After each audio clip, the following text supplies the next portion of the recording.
Ok, hoy vamos a continuar con nuestra serie de sermones en el Evangelio de Juan. Pero antes de leer el texto quisiera hacerles una pregunta. Quisiera que pensemos un momento en qué imagen nos viene a la mente cuando pensamos en el carácter de Jesús. ¿Qué es lo primero que nos viene a la mente cuando pensamos en Jesús?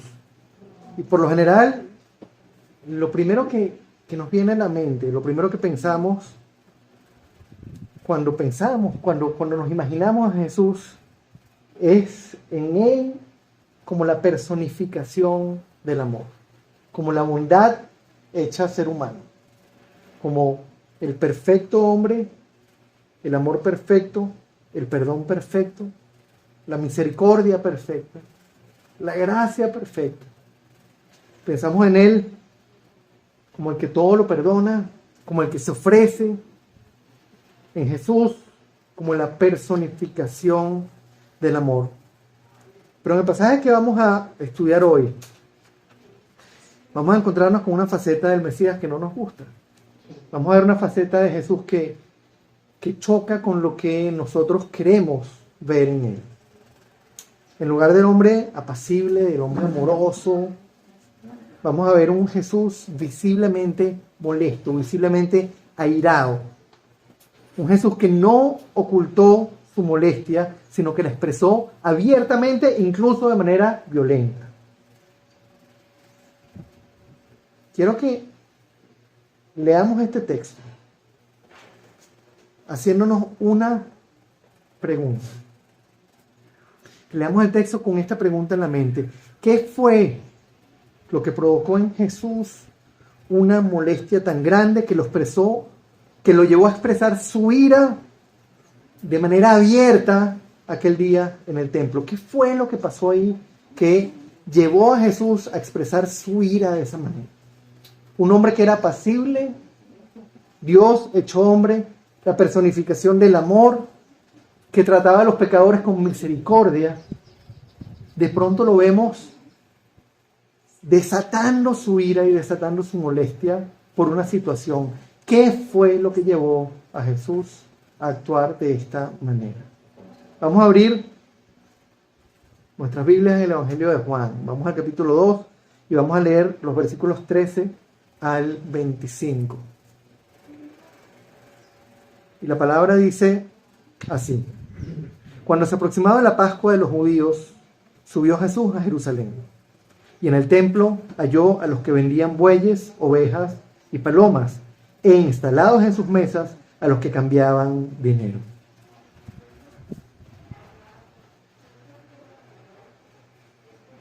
Entonces, haciendo un látigo de cuerdas,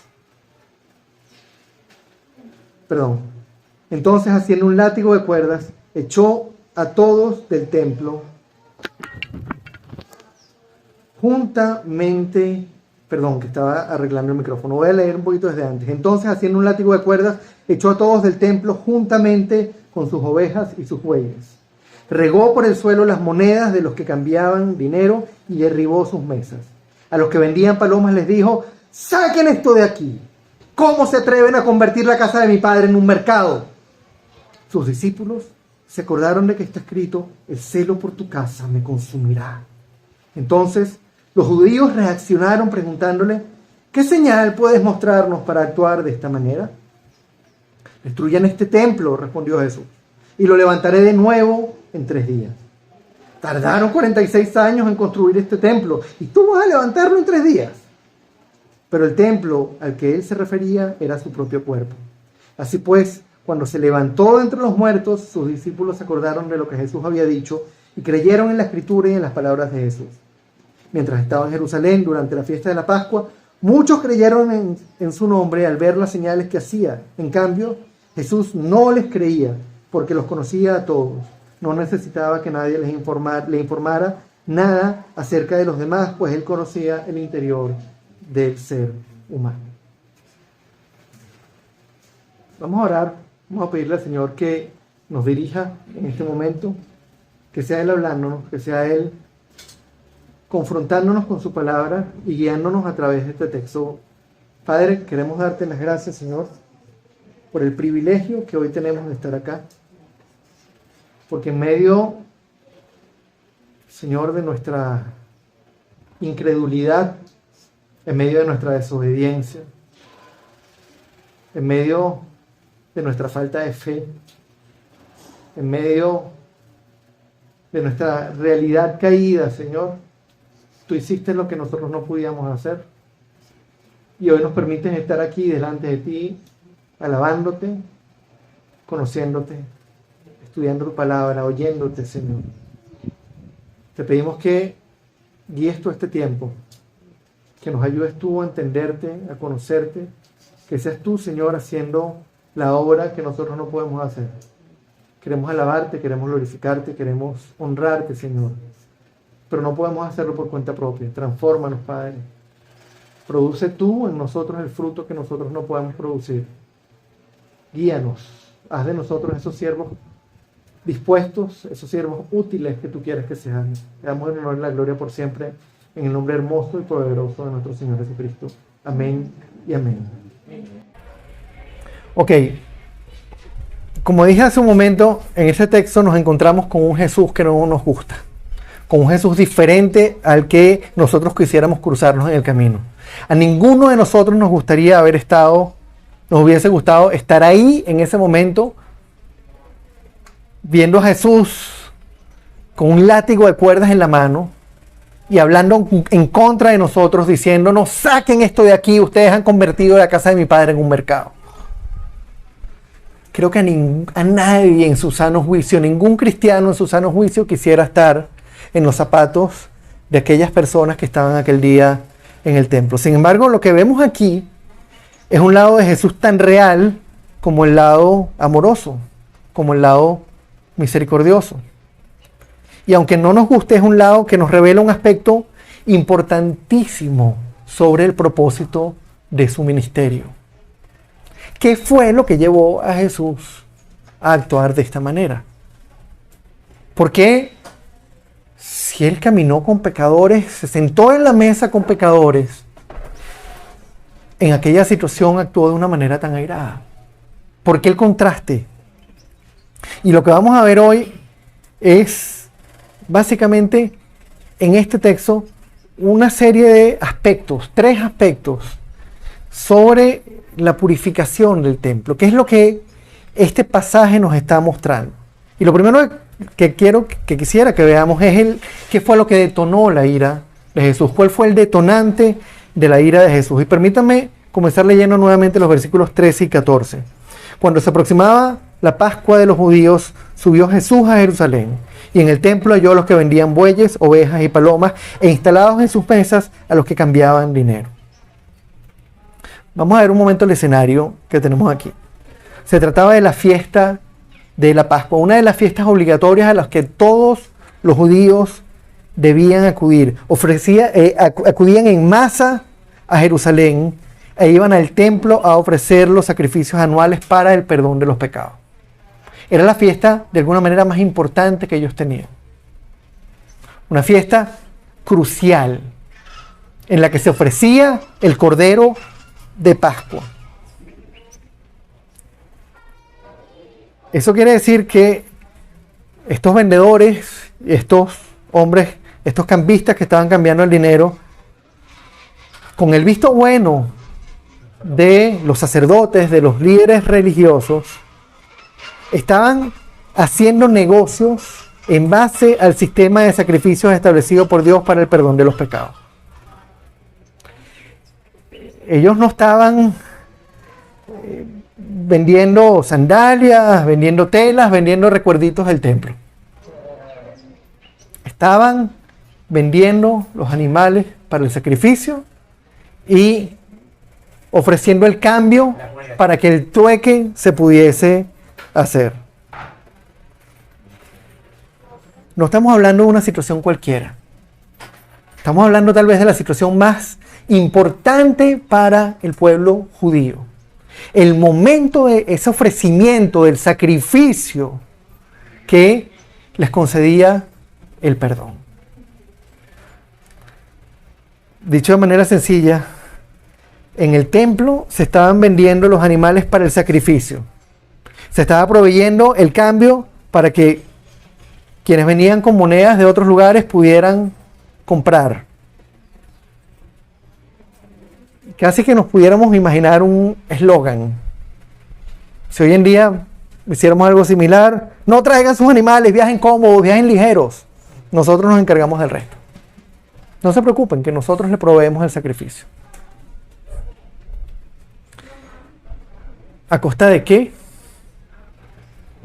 De unos bolsillos lucrándose, a costa de una ganancia, en base a lo más importante y lo más sagrado que debía haber, al momento más sagrado que podía haber, que era el sacrificio por el perdón de los pecados.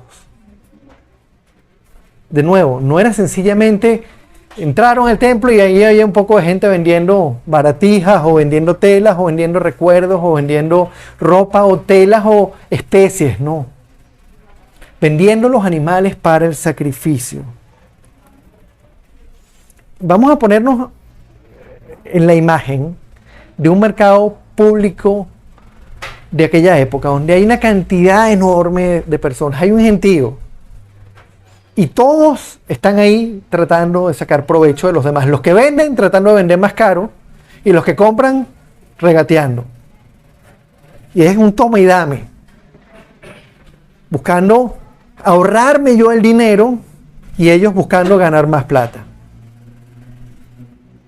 Y quienes estaban comprando allí los sacrificios, de alguna manera estaban participando en un negocio en el que el producto final era nada más y nada menos que el perdón de Dios.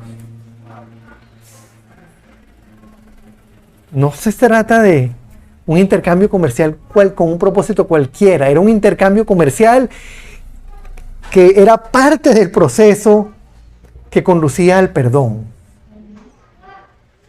¿Se dan cuenta de la magnitud de esto?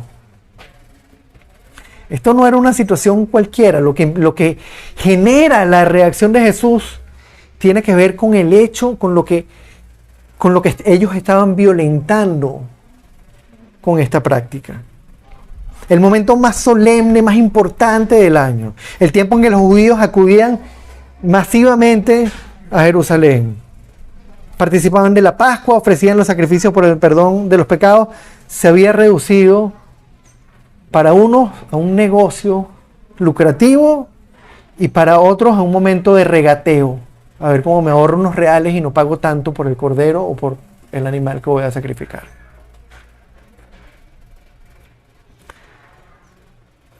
Y lo verdaderamente importante de esto, que era el significado del sacrificio.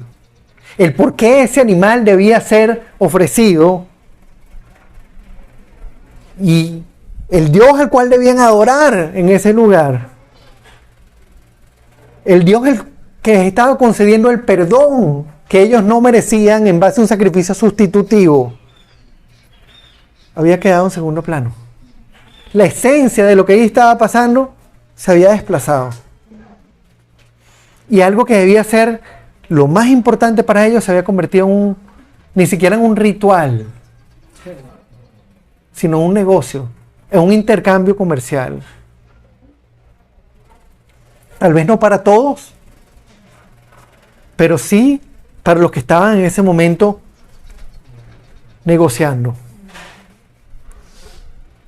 Aquellos hombres que estaban ahí en ese mercado público dentro del templo, estaban tratando el perdón de Dios como un negocio en el cual o se ganaban unos reales o se ahorraban unos reales. Y yo no sé ustedes, pero cuando yo pienso en esto, me vienen cosas a la cabeza sobre la historia de la iglesia. La primera que me viene son las indulgencias en la época de Lutero.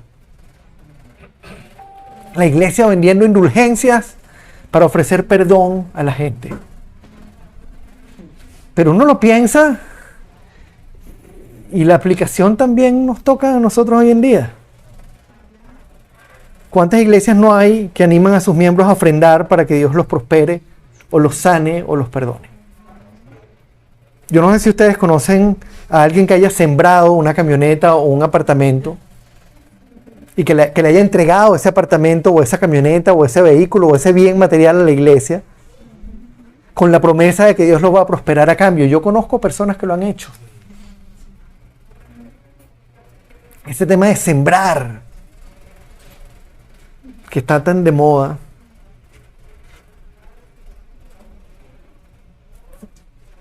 es una realidad. Lo que se estaba viviendo aquel día en el templo no era un problema de ese grupo de judíos que estaban ahí, que eran peores que el resto, sino era un problema del corazón del hombre. Lo que estaba pasando ahí era un problema que nos atañe y que nos perjudica a cada uno de nosotros. Porque es más fácil comprar el perdón que recibirlo de gratis, de un Dios soberano, absolutamente soberano. Es más fácil tratar de comprarlo que pensar que no podemos hacer nada para recibirlo y que dependemos enteramente de la gracia y de la misericordia de Dios. Vamos a ver la reacción de Jesús frente a lo que estaba pasando ahí. Versículos 15 al 17. Entonces, haciendo un látigo de cuerda, echó a todos del templo juntamente con sus ovejas y sus bueyes, regó por el suelo las monedas de los que cambiaban dinero y derribó sus mesas. Miren la imagen. No les dijo amablemente, muchachos, por favor, sálganse de aquí. Agarró un látigo de cuerdas, desató su ira, la expresó. Tal fue el nivel de molestia que yo no me puedo ni imaginar cuál sería la reacción de sus discípulos, que habían caminado con él, lo habían visto perdonando personas, lo habían visto tratar a pecadores con misericordia, se sabían, imagínense un Mateo que era publicano y el Señor lo llamó y de repente lo ve actuando de esta manera, airado.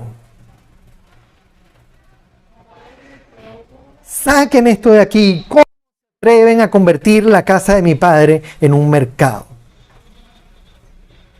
Y cuando entendemos que no era sencillamente que la casa de su padre, que el templo no es sencillamente el sitio donde ellos creían que habitaba el Señor, sino el lugar a donde iban a ofrecer los sacrificios por el perdón, el lugar que representaba además, porque el tabernáculo y posteriormente el templo se cumplen en Cristo.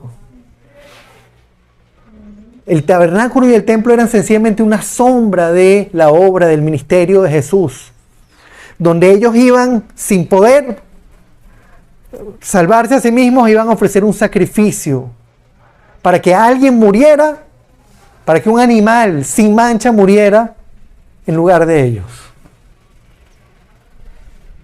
Fíjense la magnitud de lo que estaba en juego aquí. Y de eso ellos habían hecho un mercado público. Vamos a pensar por un momento. ¿Recuerdan lo que le dijo Jesús a la mujer samaritana? Esta mujer había llevado una vida llena de inmoralidad, una vida totalmente disipada.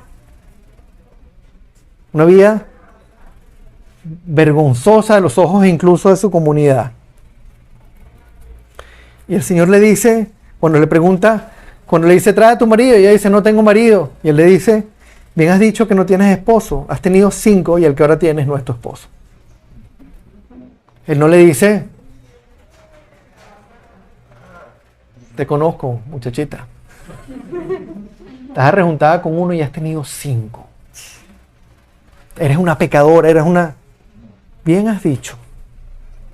Y esa mujer, después de un breve intercambio con el Señor, sale corriendo a su pueblo y se trae al pueblo entero a escuchar al Mesías. Piensen en la mujer sorprendida en adulterio. No fue que le dijeron, mira, que por allá aquella, no. Sorprendida en adulterio. Y la respuesta de Jesús es, ¿y ellos? ¿Que dónde están los que te condenan? No, se fueron. yo tampoco te condeno, vete y no peques más. No le dijo, bueno, no peques más, entonces yo tampoco te condenaré. Yo tampoco te condeno, vete y no peques más. Primero vino el no te condeno y después vino el no peques más. Venía Jesús otro día caminando, iba a Jerusalén y había un gentío y se ve en el árbol montado a un hombre bajito, a Zaqueo, y lo llama. Y resulta que Zaqueo era nada más y nada menos que un cobrador de impuestos, como Mateo. Todo el mundo lo odiaba. ¿Y qué hizo Jesús esa noche? Se quedó con él en su casa. Y todos conocemos la historia de Zaqueo. Sin embargo, Jesús no toleró lo que estaba ocurriendo en el templo. El contraste es tremendo. Estos hombres, estas mujeres que eran pecadores, se habían encontrado con Jesús y habían hallado perdón. Ahora vemos a Jesús airado en el templo, haciendo un látigo de cuerdas, echando a todos fuera, con sus ovejas, con sus bueyes, volcando las mesas de los que cambiaban dinero, regando por el suelo todas las monedas, y les dice cómo se atreven a convertir la casa de mi padre en un mercado.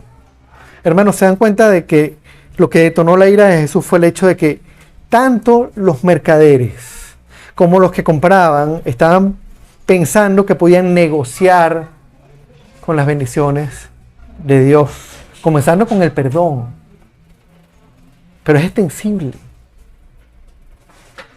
De alguna manera ellos podían negociar las bendiciones de Dios. Y la pregunta es cuántas veces hemos nosotros mismos tratado de negociar con Dios sus bendiciones. Tal vez no hemos sembrado un apartamento, no hemos sembrado una camioneta, pero cuántas veces hemos ofrendado algo con el objetivo de recibir algo a cambio. No, porque si yo diezmo, Él me va a dar a cambio. No diezmo por quién es Él, no ofrendo por quién es Él, sino porque Él me puede dar algo a cambio. ¿Cuántas veces hemos pensado que si hacemos tal o cual cosa, tal vez no es una ofrenda de dinero, pero si es mi ayuno, le puedo torcer el brazo al Señor para que Él haga algo bueno por mí? Tal vez doy una buena cantidad de dinero, ayuno, hago buenas obras y Dios va a estar de buenas conmigo. Hermanos, Jesús se molestó profundamente frente a esta situación, frente a lo que estaba pasando en el templo, y reaccionó con ira, reaccionó incluso de forma violenta. Y estoy seguro de que ninguno de nosotros quisiéramos que Él reaccione así por culpa de nosotros. Estoy seguro de que ninguno de los que estamos aquí queremos que Él reaccione como reaccionó aquel día por culpa de nosotros. El hecho es que sus discípulos se acordaron de que estaba escrito: el celo por tu casa me consumirá. Y frente a eso uno se pregunta, wow, pero ok, era un pecado, estaban negociando con las bendiciones, estaban negociando con el sistema de sacrificios, pero ¿por qué? ¿Por qué una reacción tan airada? ¿Por qué una reacción con tan poca misericordia por los que estaban ahí? ¿Por qué tanto celo por un templo hecho de piedra si Dios no puede ser contenido en un edificio hecho por los hombres? Eso fue lo que se preguntaron los judíos que estaban ahí. Vamos a ver el segundo aspecto, que es la autoridad de Jesús para actuar como lo hizo. ¿Cuáles eran las credenciales de Jesús? Que nos dan además la razón real de por qué Él actuó de esa manera. Vamos a leer del 18 al 21. Entonces los judíos reaccionaron preguntándole: ¿qué señal puedes mostrarnos para actuar de esta manera? La misma pregunta que nosotros nos haríamos. ¿Y tú por qué? ¿Qué derecho actúas tú así? Destruyan este templo, respondió Jesús, y lo levantaré de nuevo en 3 días. Tardaron 46 años en construir este templo y tú vas a levantarlo en 3 días. Pero el templo al que se refería era su propio cuerpo. Frente a esta pregunta de los judíos, Jesús respondió haciendo referencia a lo que iba a ocurrir en esa misma ciudad un par de años más tarde, en una fiesta de la Pascua. Él iba a ofrecerse en sacrificio y 3 días más tarde iba a resucitar. La autoridad de Jesús para airarse de la manera en que se airó, para demostrar su molestia y actuar de la manera en la que actuó, estaba sustentada nada más y nada menos en que Él era el Cordero de Dios que quita el pecado del mundo. Él era el cumplimiento, la consumación definitiva de todos esos sacrificios. Él era el que iba a reemplazar todos esos animales que solamente eran una sombra del sacrificio definitivo que se había anunciado. Él era la ofrenda definitiva, el sacrificio definitivo por los pecados de su pueblo, y nadie, absolutamente nadie podía comprar ese sacrificio, nadie podía comprar esa sangre, nadie podía pagar por lo que Él estaba por hacer, por lo que Él había venido a hacer. En el templo estaban negociando con el perdón de los pecados, estaban vendiendo los animales para el sacrificio, mientras que Jesús había venido y estaba allí en el templo y había venido a este mundo para comprar el perdón de los pecadores, pero pagando con su sangre. ¿Se dan cuenta del contraste?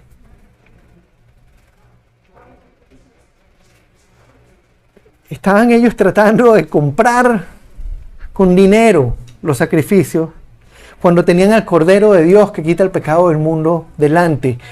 Y ese Cordero de Dios iba a ofrecer su propia vida, iba a derramar su sangre para pagar por el perdón de ellos.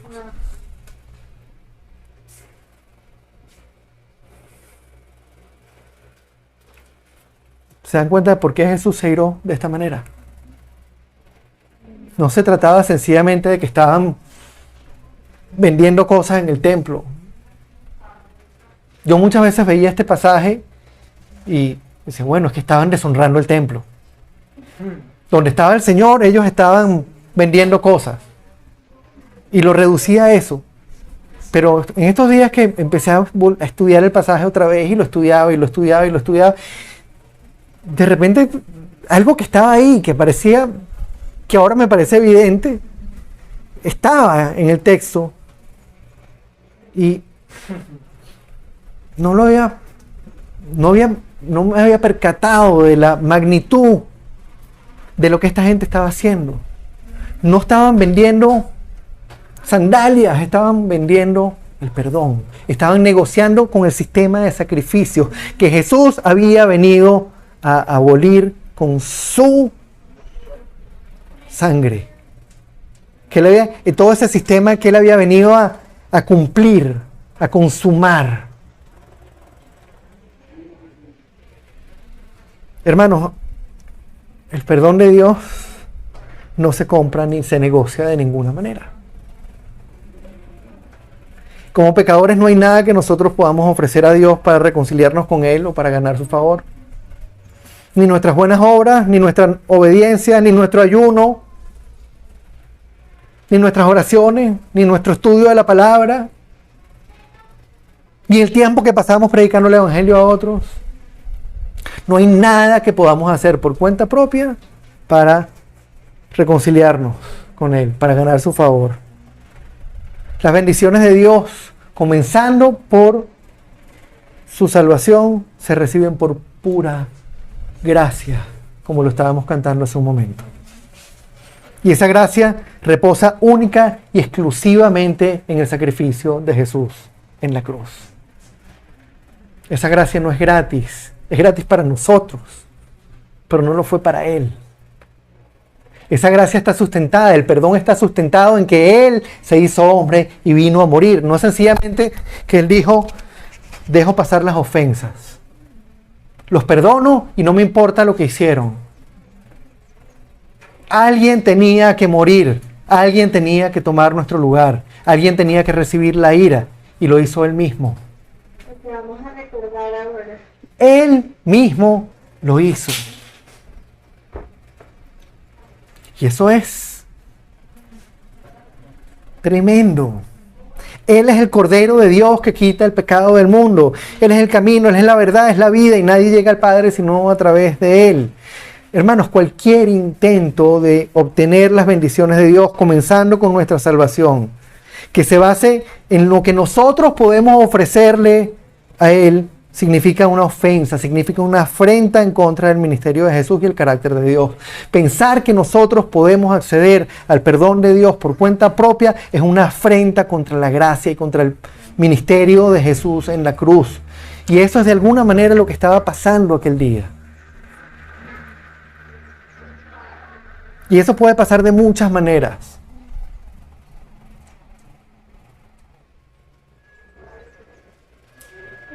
Cualquier intento, cualquier pretensión nuestra de reconciliarnos con Dios por lo que nosotros hacemos es un ataque contra la cruz, contra el ministerio de Jesús, contra lo que Él vino a hacer. Y desgraciadamente, esa es la fuente de la mayor cantidad de herejías que ha vivido la iglesia. Atacar la suficiencia absoluta de Jesús y la salvación por gracia. Eso es algo que es central en el plan de salvación. Y la razón de la ira de Jesús estaba en eso. ¿Se acuerdan cómo reaccionó Pablo con los Gálatas? Lo comentamos hace unos días. Los Gálatas estaban buscando cumplir la ley, porque si no, no podían ser hijos de Dios, si no, no podían pertenecer. Pablo no les dijo, hermanos amados, déjenme que les explico. Les dijo, Gálatas torpes, ¿qué están haciendo? Lo que estaba en juego no era cualquier cosa, era la gracia. Era la suficiencia del ministerio de Jesús. Era el cómo accedemos a la salvación. Eso es central. Y cualquier cosa, nuevamente, que ataque eso, es un ataque directo al Evangelio. Vamos a ver el tercer aspecto. Y es los dos tipos de reacciones que hubo en aquella Pascua a las cosas que Jesús estaba haciendo. Por un lado vemos en el versículo 22 que había un grupo que veían estas señales y veían cómo estas señales apuntaban ¿a dónde? A las Escrituras. El versículo 22 dice, así pues, cuando se levantó de entre los muertos y sus discípulos se acordaron de lo que había dicho, creyeron en las Escrituras y en las palabras de Jesús. Creyeron en las Escrituras y en las palabras de Jesús. Los discípulos de Jesús no creyeron en Él sencillamente por lo que Él decía o hacía. Oye, mira, Él habla bonito. Oye, mira, Él tiene carisma. Mira cómo lo sigue la gente. Mira el poder que tiene para sanar. Él es el que debemos seguir. Si hay algo que vemos una y otra vez a lo largo de todo el ministerio de Jesús, es la correlación que había entre sus acciones, entre sus palabras y entre lo que Dios ya había revelado a través del Antiguo Testamento. Estaba concatenado. Jesús estaba cumpliendo lo que se había anunciado. El texto nos dice, cuando se levantó entre los muertos, sus discípulos se acordaron de lo que había dicho y creyeron en la Escritura y en las palabras de Jesús. ¿En qué creyeron?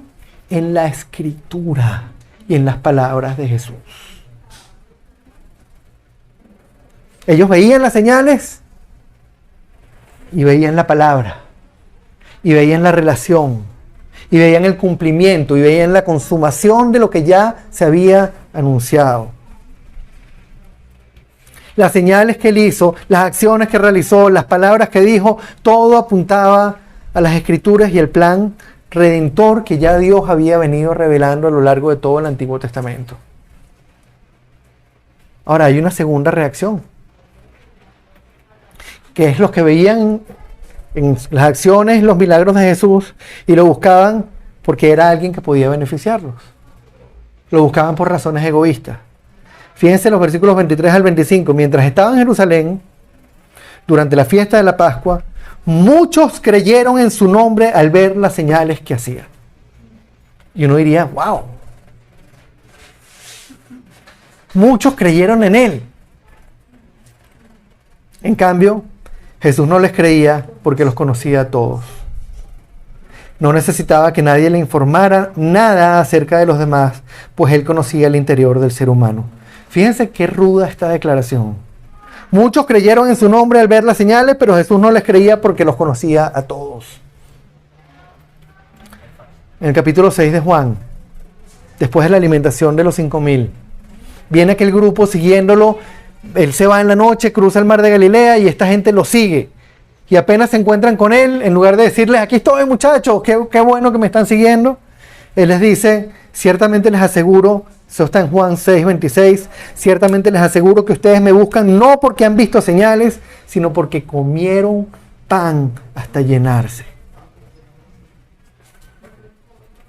Y en el capítulo 8 de Juan, lo vamos a ver más adelante, a un grupo de judíos que habían creído en él, él les termina diciendo, ustedes no son hijos de Dios, ustedes son hijos de Satanás, su padre cuyos deseos quieren hacer.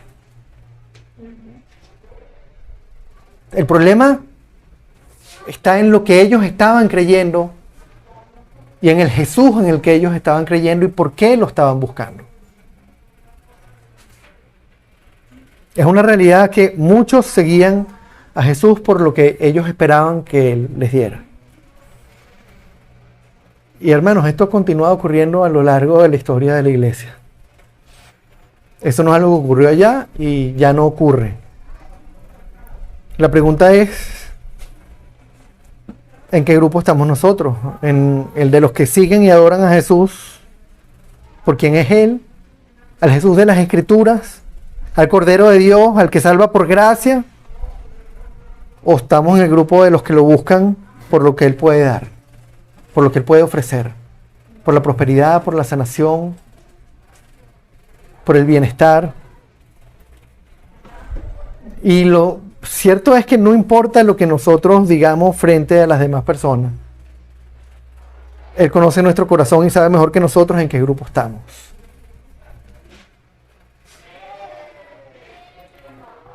En el pasaje de hoy hemos visto una faceta de Jesús que nos incomoda, que no es la que nosotros quisiéramos ver. No quisiéramos encontrarnos con un Jesús que nos diga a nosotros esto. Nos gusta el Jesús amoroso, el amable, pero ese Jesús amoroso y amable también es celoso por la casa de su Padre. Ese Jesús amoroso y amable también es celoso por lo que Él vino a hacer. Es también el Jesús que siente y expresa su santa ira cuando alguien pretende negociar con las bendiciones de Dios en base a cualquier cosa que no sea su sangre preciosa derramada en la cruz. Hace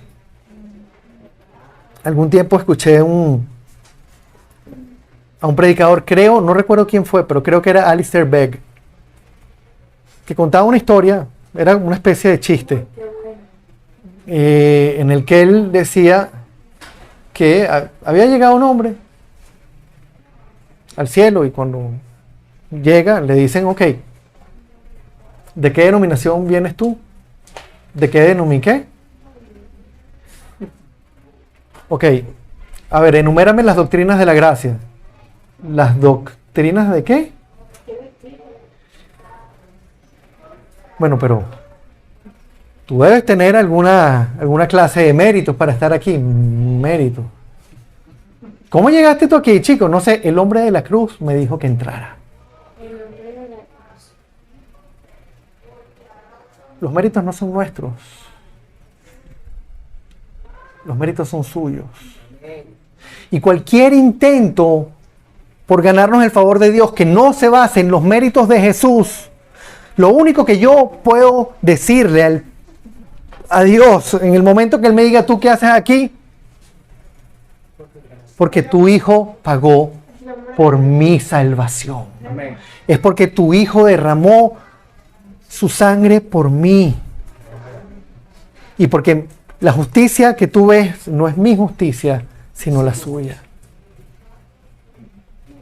Es la única razón por la cual nosotros podemos acercarnos a Dios. Es la única razón por la cual nosotros podemos ser bendecidos por Él. Hermanos, recordemos que Él fue el que pagó. Recordemos siempre que Él fue el que se ofreció voluntariamente en esa cruz. Él tiene el derecho y la autoridad para airarse cuando pretendemos ganarnos el favor de Dios con nuestro dinero, con nuestras buenas obras, con nuestros rituales o con cualquier otra cosa que deje la gracia de lado. No tomemos a la ligera esa ira. Cada vez que pretendamos ganarnos el favor de Dios con nuestro comportamiento, con nuestras conductas, recordemos que hasta nuestras mejores obras son trapos de inmundicia. Y que el único mérito que tenemos para acercarnos al trono de la gracia es la sangre de Cristo. Y la pregunta es cómo vamos a reaccionar nosotros. Nuestra carne nos va a jalar en una dirección. Nuestra carne nos va a decir todo el tiempo, confía en ti. Confía en lo que tú has hecho. Confía en tus buenas obras. Confía en tus méritos. En estos días hablaba con un hermano muy querido. Estábamos hablando del pasaje de Pedro, en el que le dice a Pedro, Pedro, ¿me amas? Y Pedro le dice, Señor, te quiero. Pero este hermano usa una frase, de bromita te quiero, Señor. De bromita te quiero. Yo no soy nadie para estar delante de la presencia de Dios. Ninguno de nosotros somos nadie para estar ahí y aún así podemos estar por los méritos de Cristo. Cuando Pedro le dijo de bromita te quiero, bueno, le dijo te quiero, pero cuando nosotros le decimos de bromita te quiero, la respuesta no es, bueno, el día que me ames acércate a mí. Ve y haz lo que tienes que hacer, sígueme sirviendo. Eso fue lo que le dijo Pedro. Vamos a meditar en esto esta semana. Vamos a tomarnos el tiempo de meditar en la razón que llevó a Jesús a reaccionar de esa manera airada, a expulsar a los mercaderes del templo. Y vamos a evaluar nuestra vida como cristianos en función de esta realidad, nuestra reacción. ¿De en qué estamos dependiendo? ¿Realmente estamos dependiendo de la gracia? Cantamos de la gracia, le damos a Dios gracias por su gracia. Pero ¿realmente estamos dependiendo de la gracia o inconscientemente estamos dependiendo de nuestras buenas obras, de nuestros recursos, de nuestro ayuno o de cualquier otra cosa? La línea es delgadita, hermanos. Es delgadita. Y sin darnos cuenta, de repente nos pasamos al otro lado y comenzamos a vivir por obras y no por gracia. Vamos a orar. Señor, gracias por este pasaje. Porque tú de manera muy visible, Señor, nos mostraste el contraste, Padre, entre tu reacción frente al pecado del hombre,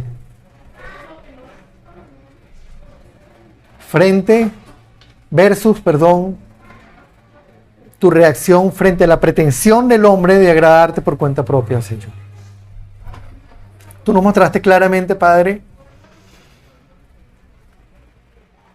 que tú eres misericordioso, Señor, amoroso, que estás dispuesto, Señor, no solo a perdonar, sino a pagar el precio por nuestro pecado, que lo pagaste en esa cruz. Pero frente a quien pretendía ganarse tu favor, frente a quien pretendía menospreciar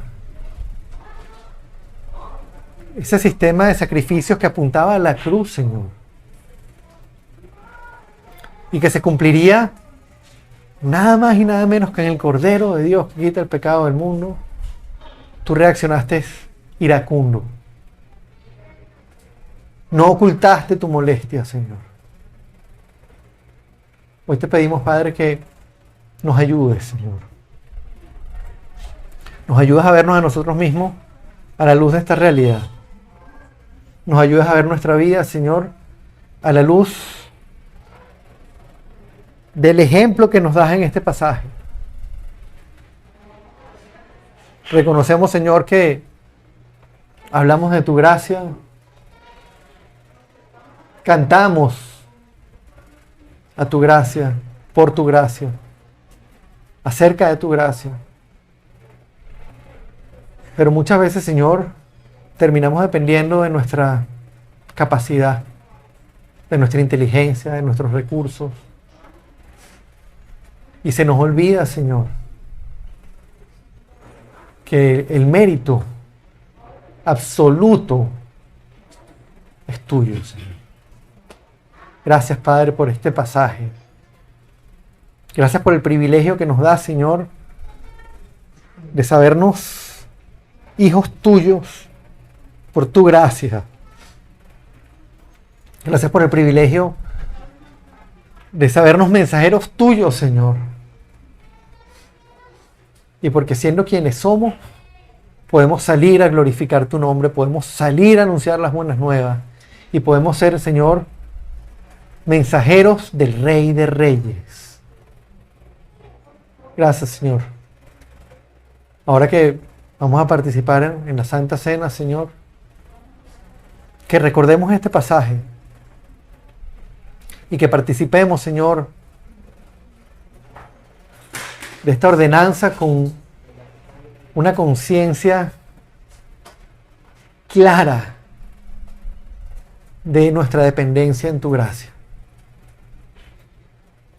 Que no sea sencillamente una cosa que repetimos, Señor, sino que realmente lo hagamos en memoria de ti, recordando lo que tú hiciste, recordando el precio que pagaste y recordando de qué nos salvaste, Señor. Recordando que no nos salvaste de Satanás, que no nos salvaste de nuestro pecado, sino que nos salvaste de tu ira, recibiéndola tú mismo en la cruz, Señor. Gracias, Padre. Bendito seas por siempre, Señor. Te alabamos, te glorificamos, te bendecimos en el nombre hermosísimo y poderoso de nuestro Señor Jesucristo.